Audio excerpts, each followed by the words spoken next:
So as you learn, arrays in Java are static, which means they have a fixed size and this size cannot be changed. But now we're going to do something really cool. I've created this array class, which is like a dynamic array. As we add new items to it, it will automatically grow.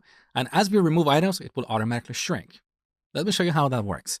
So we create a new array object. We call it numbers and then initialize it like this. Here we pass the initial size, let's say 3.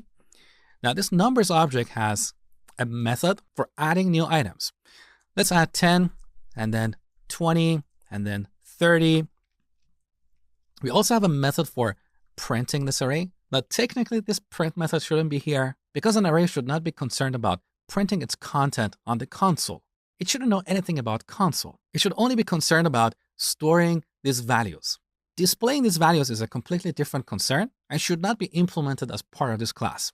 But in this course, we want to keep things simple. That's why I've implemented the print method inside the array class. Now let's run this program and see what we get. So 10, 20, 30, beautiful. So the initial size of our array is 3, but we can easily add a new item and our array is going to automatically grow. No problem. We also have a method for removing items. That is remove at, which gets an index. Let's say we want to remove the last item. What is the index of this item? Well, the index of the first item is 0, then 1, 2, 3. So let's remove the last item. Here's the result. Beautiful. We also have one method for finding the index of an item. Let me show you. So I'm going to do a print statement here and call numbers.indexOf. This will return the index of the first occurrence of this item. Let's say 10. So because 10 is the first item in this array, this method is going to return 0. Take a look. 0.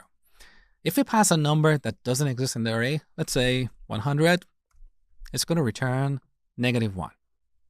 Okay? Now, here's your exercise. I want you to build an array class that works exactly like what you saw in this video.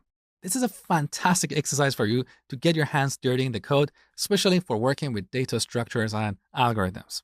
Don't say, oh, Mosh, this is too easy. I already know how to do this. Trust me, as we talk about more complex data structures, our code is going to get more complex. So I want you to treat this as a warm-up exercise.